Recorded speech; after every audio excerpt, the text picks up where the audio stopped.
नमस्कार दोस्तों, स्वागत है हमारे यूट्यूब चैनल में। दोस्तों, आज हम लोग यूपीएसआई की जो आगामी परीक्षा है, उसके जो आईपीसी सेक्शन, जो पहले आईपीसी था, भारतीय न्याय संहिता हो गया है, उसके क्वेश्चन बैंक को प्रैक्टिस करेंगे और एक्सप्लेनेशन पे ध्यान देंगे। तो चलिए शुरू करते हैं। मैं लिख देता हूँ यूपीएसआई 2025-26 का जो पेपर अभी होने वाला है, ठीक है? और आगे बढ़ते हैं। पहला सवाल है कि where is the definition of document provided? ठीक है, दस्तावेज की परिभाषा कहाँ दी गई है? ठीक, तो दोस्तों दस्तावेज की परिभाषा सेक्शन 2 के 8 में दिया गया है। अच्छा, दस्तावेज होता क्या है? हम लोग को लगता था कि दस्तावेज खाली जैसे कागज का डॉक्यूमेंट होता है। नहीं दोस्तों, इसमें डिजिटल प्लस इलेक्ट्रॉनिक रिकॉर्ड को भी दस्तावेज माना गया है। जैसे कि आपका अगर व्हाट्सएप चैट है, वो भी दस्तावेज है। कोई ईमेल है, वो भी दस्तावेज है। ठीक है, या बैंक स्टेटमेंट को भी दस्तावेज माना जाता है। ऑनलाइन मतलब पीडीएफ फॉर्मेट में अगर दस्तावेज है तो भी बैंक स्टेटमेंट है तो भी दस्तावेज होगा। आगे आते हैं। Which new punishment has been added to the list of punishment in the section 4? धारा 4 में। अच्छा दोस्तों, पनिशमेंट का एक नया प्रकार जोड़ा गया है, कम्युनिटी सर्विस यानी सामुदायिक सेवा। ये इस बार जोड़ा गया है, तो ये क्वेश्चन बहुत ही इंपॉर्टेंट है, ये जरूर आएगा। ठीक है, ये रिफॉर्मेटिव जस्टिस के तहत एक नया प्रावधान है, जिसमें कि अगर छोटे मोटे क्राइम के लिए सामुदायिक सेवा भी दी जा सकती है। अगला सवाल है, जेंडर किस धारा में आता है? तो दोस्तों सॉरी, जेंडर के मतलब जेंडर में क्या क्या होता है? तो पहले जेंडर में सिर्फ मेल और फीमेल माना जाता था, तो अब male plus female plus transgender को भी जोड़ा गया है। तो ये भी बहुत इंपॉर्टेंट है क्योंकि नया एडिशन है। आगे बढ़ते हैं। ठीक है, ये धारा 210 में है। ठीक, 210 में ये भी कहता है अगर कहीं ही का प्रयोग है, ठीक है, तो जरूरी नहीं ही मतलब मेल हो। इंग्लिश की ग्रामर में तो ही मतलब मेल होता है, पर यहाँ पे अगर ही यूज हुआ है तो कोई भी हो सकता है। अगला आते हैं। सेक्शन 4 में कितने टाइप के सजाओं का प्रावधान है? तो दोस्तों 6 प्रकार की सजाएं दी जा सकती हैं। क्या क्या है? मृत्यु की सजा, आजीवन कारावास, कारावास, संपत्ति की जब्ती, जुर्माना और सामुदायिक सेवा, जो कि नया जोड़ा गया है। ये 5 पहले से थे, ये नया जोड़ा गया है। आगे आते हैं। Good faith defined in which section? अच्छा, सद्भावना कहाँ परिभाषित किया गया है? तो धारा 2 के 11वें में इसको डिफाइन किया। अच्छा, गुड फेथ क्या होता है? तो दोस्तों अगर कोई काम मतलब ध्यान से किया जाए, ठीक है, तो उसको गुड फेथ है। मान लीजिए कोई काम ध्यान से नहीं किया गया, तो उसको गुड फेथ नहीं माना जाएगा। जैसे मानिए कोई बैंकर है, ठीक है, और कोई कस्टमर पैसा निकालने आया, ठीक, और बैंकर ने बिना वेरीफाई किए उसको पैसा दे दिया, बाद में पता चला कि अरे ये तो कोई और था, तो ये ड्यू फेथ नहीं माना जाएगा, क्योंकि इसका काम है वेरीफाई करके देना। ठीक है, अगर कैशियर बिना वेरीफाई किए दे देता है तो ये गुड फेथ नहीं माना जाता है, यानी ड्यू केयर और अटेंशन होना ही चाहिए। आगे आते हैं। What is maximum duration of solitary confinement, यानी एकांत परिरोध? एकांत परिरोध यानी एकांत कारावास की मैक्सिमम ड्यूरेशन क्या हो सकती है? दोस्तों ये 3 महीने। 3 महीने से ज्यादा एकांत कारावास किसी को नहीं दिया जा सकता। ये धारा 11 में है। ठीक, अच्छा आगे आते हैं। न्यायालय की परिभाषा कहाँ दी गई है? तो दोस्तों न्यायालय की परिभाषा 2 के 5 में दी गई है, इसको याद रखना है। इंजरी, क्षति शब्द किसी भी नुकसान को दर्शाता है जो पहुंचाया गया हो। तो दोस्तों इंजरी का इसमें डेफिनेशन को ब्रॉड किया गया है, मतलब खाली बॉडी का इंजरी भी इंजरी माना जाएगा, माइंड का, रेपुटेशन का, ठीक है, और प्रॉपर्टी का इंजरी चारों केस में मानी जाएगी, और इसकी डेफिनेशन दी गई है 2 के 14 में। कहाँ? 2 के 14 में। अगला आते हैं। सजा की अवधियों के अंशों की गणना की चर्चा किस धारा में की गई है? ठीक है, तो दोस्तों ये धारा 6 में दी गई है। इसको एक्सप्लेन कर देता हूँ क्या होता है। देखिए, जैसे अगर किसी को बोला गया कि आजीवन कारावास, ठीक है, आजीवन कारावास दिया गया, तो क्या होगा? मान लीजिए कोई 40 साल का व्यक्ति है, इसको आजीवन कारावास हो गया, यानी जब तक वो जिंदा है, ठीक है, वो जेल रहेगा। ठीक, आजीवन कारावास कोई फिक्स नहीं है। मान लीजिए 40 साल का व्यक्ति को आजीवन कारावास दिया गया, अभी 70 में भी मर सकता है, 60 में भी मर सकता है, 80 में भी मर सकता है, कोई फिक्स तो है नहीं। पर मान लीजिए कहीं पे ऐसा होता है जहां हमें फ्रैक्शन निकालना हो, जैसे कहीं कहीं पे होता है हमें 1/2 निकालना है कारावास का, आजीवन कारावास का, तो उस केस में ये होता है कि हमको आजीवन कारावास हम 20 मान लेते हैं, मतलब 1/2 और 20 यानी 10 वर्ष। तो ऐसे केसेस में ही बस 20 माना जाता है, वरना तो आजीवन कारावास मतलब होता है जब तक उसकी नेचुरल लाइफ है। आगे बढ़ते हैं। वैल्यूएबल सिक्योरिटी कहाँ डिफाइंड है? यानी मूल्यवान प्रतिभूति, ये 2 के 31 में डिफाइंड है। अच्छा, वैल्यूएबल सिक्योरिटी क्या होता है? दोस्तों ऐसी कोई भी सिक्योरिटी जिसका कोई लीगल डॉक्यूमेंट, जिसको मतलब लीगल डॉक्यूमेंट माना जाए, जैसे चेक, ये भी वैल्यूएबल सिक्योरिटी है। एफडी की रसीद, आपने एफडी कराया तो एफडी का जो कागज मिलता है, स्टैम्प पेपर, ठीक है, तो ये सब वैल्यूएबल सिक्योरिटी होते हैं क्योंकि इनका लीगल महत्व होता है। आगे आते हैं। Who is considered public servant? धारा 2 के 28 में किसको लोक सेवक माना जाता है? ऑप्शन है कमीशन ऑफिसर, एवरी जज, एवरी ऑफिसर, तो इसमें सारे all of the above plus और भी सारे इंक्लूडेड होते हैं। ठीक, अगला आते हैं। Electronic and digital record is included in definition document under this section? अच्छा, दस्तावेज की परिभाषा में इलेक्ट्रॉनिक और डिजिटल रिकॉर्ड किसमें शामिल है? तो धारा 2 के 8 में। ठीक है, और मैंने एक्सप्लेन कर दिया था क्या क्या हो सकते हैं, जैसे ईमेल हो सकता है, व्हाट्सएप का चैट हो सकता है, तो इस टाइप की चीजें भी होती है। आगे आते हैं। किस धारा में सरकार, किस धारा के तहत सरकार मृत्यु दंड को कम कर सकती है? ठीक है, तो ये धारा 5 में दिया गया है। ठीक है, अगला आते हैं। Wrongful gain and wrongful loss कहाँ भी डिफाइंड है? तो रॉन्गफुल गेन 236 में है, रॉन्गफुल लॉस 237 में। अच्छा, रॉन्गफुल गेन क्या होता है? मान लीजिए किसी ने क्या किया, किसी की प्रॉपर्टी पे कब्जा कर लिया, ठीक है, प्रॉपर्टी पे, मान लीजिए ए ने बी की प्रॉपर्टी पे कब्जा कर लिया, तो ए को रॉन्गफुल गेन हो रहा है, ठीक है, ऐसे केस में, या ए ने बी का मोबाइल चुरा के इस्तेमाल कर रहा है, ठीक है, तो ए इसमें भी रॉन्गफुल गेन हो रहा है। लॉस क्या होता है? किसी का नुकसान, मान लीजिए कोई बंदा ए है, ठीक है, और बी की बाइक खड़ी है और बाइक का शीशा तोड़ दे रहा है, तो बी को क्या हो रहा है? लॉस हो रहा है। ठीक है, और कुछ कुछ केसेस ऐसे जहां पे दोनों एक साथ होता है, जैसे चोरी, थेफ्ट, थेफ्ट में क्या हो रहा है, जो चोरी कर रहा है उसको तो गेन हो रहा है और जिसके यहाँ चोरी हो रही है उसको लॉस हो रहा है। ठीक, आगे आते हैं लोकल लॉ। लोकल लॉ कहाँ डिफाइन है, स्थानीय विधि 2 के 18 में डिफाइन है। अच्छा, लोकल लॉ क्या होता है, अच्छा जो कहीं पे एक सीमित क्षेत्र में लागू हो रहा है, जैसे यूपी काऊ स्लॉटर एक्ट आया, ठीक है, अब ये सिर्फ यूपी में लागू हो रहा है, ठीक है, पूरे देश में नहीं, ये लोकल लॉ हो जाता है। अगला आते हैं under section 8, what is the limit of fine if know some is express. धारा 10 के तहत यदि कोई राशि व्यक्ति गई तो जुर्माने की सीमा क्या है। देखिए, अगर कोई भी सम मेंशन नहीं है तो अनलिमिटेड हो सकता है, पर एक्सेसिव नहीं हो सकता, ठीक है, असीमित लेकिन अत्यधिक नहीं हो सकता है।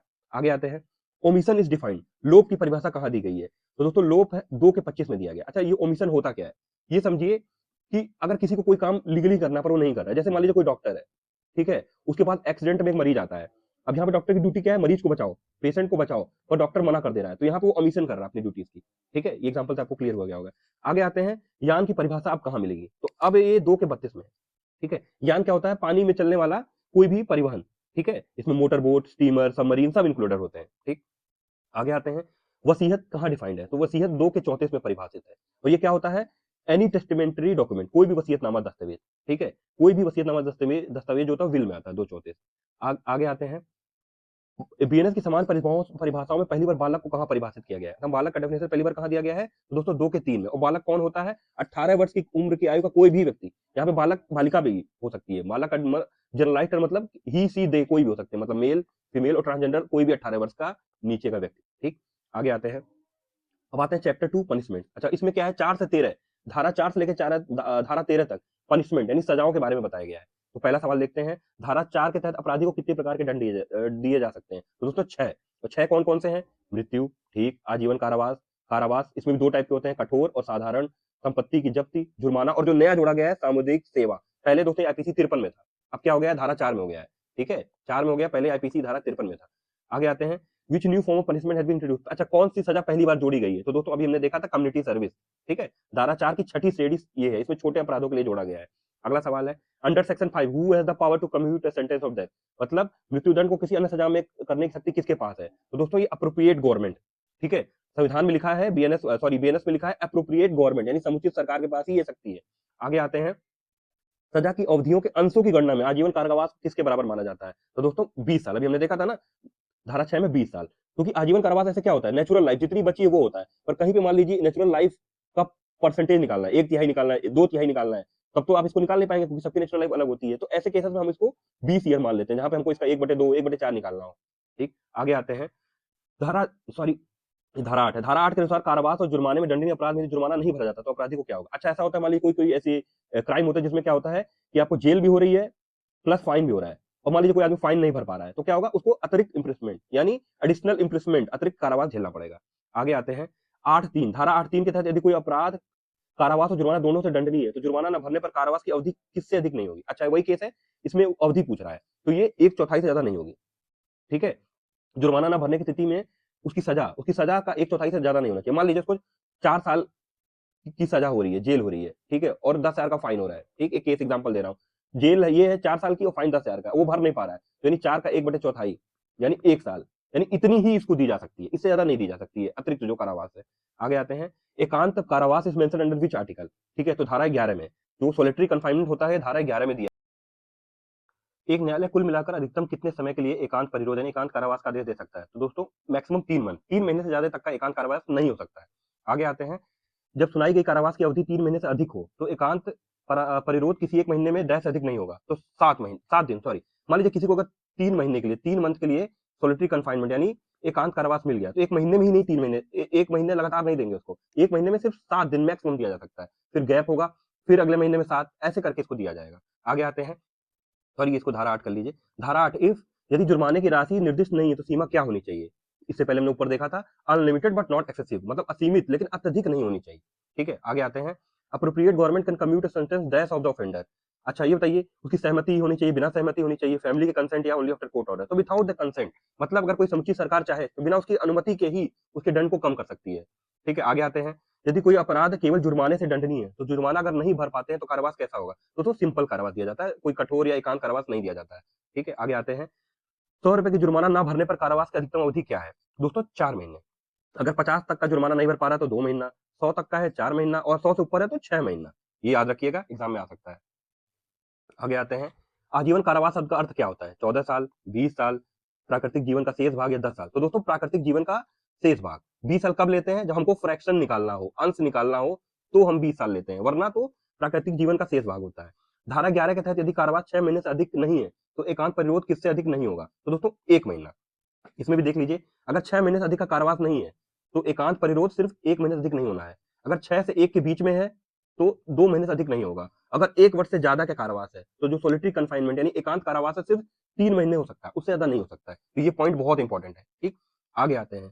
किस धारा के तहत सामुदायिक सेवा की परिभाषा दी गई है? तो दोस्तों धारा 4 हमने ऊपर देखा है, इसमें 6 प्रकार की सजा दी गई है और सब छठवां सबसे लेटेस्ट यही है। आगे आते हैं। धारा 6 use to calculate which of the following. अच्छा ठीक है, धारा 6 का उपयोग किसकी गणना के लिए किया जाता है? दोस्तों सजा कम करने के लिए गणना अगर हो तो यूज किया जाता है। इसमें क्या होता है, लाइफ इम्प्रिजमेंट को 20 साल माना जाता है, आजीवन कारावास को 20 साल माना जाता है। ठीक है, यहाँ नोट देखिए कि अक्सर लोग भ्रमित हो जाते हैं, जो मैंने एक्सप्लेन किया है वही चीजें यहाँ पे लिखी आप पढ़ सकते हैं। आगे आते हैं। कई अपराधों के लिए धारा 9 किससे संबंधित है? तो केवल एक सजा। अब ऐसा मानिए, मान लीजिए ए है और बी है, ठीक है, ए ने एक बार डंडे से इसको मारा, दो फिर मारा, अब ऐसे ऐसे करके 50 बार मारा। ठीक, अब ऐसे तो पहली बार मारा इसके लिए भी एक सजा है, दूसरी बार मारा वो अलग सजा है, 50 बार मार रहा है, ठीक है, तो उसको 50 बार सजा मिल अगर नहीं दिया जाएगा ना, ये जस्टिस के खिलाफ है, तो इस सबको एक कैलकुलेट किया जाता है। ठीक है, इस पूरे गलती को एक ही मानी जाती है। ठीक, तो यही ये कहता है। आगे आते हैं। जुर्माना न भरने की स्थिति में कारावास कब समाप्त माना जाएगा? 2 ऑप्शन है। पहला, जब अवधि समाप्त हो जाए या जब जुर्माना भर दिया जाए, ये दोनों केस में इसको कारावास को समाप्त कर दिया जाएगा। आगे आते हैं। एकांत परिरोध में अंतराल किससे कम नहीं होना चाहिए? तो दोस्तों हमने देखा था equal to the duration of solitary confinement. ठीक है, इससे गैप जो इंटरवल है इससे कम नहीं होना चाहिए। ठीक है, आगे आते हैं। तो दोस्तों ये चैप्टर 1 और चैप्टर 2 यहाँ पे समाप्त होता है। अगले वीडियो में हम चैप्टर 3, 4 को ध्यान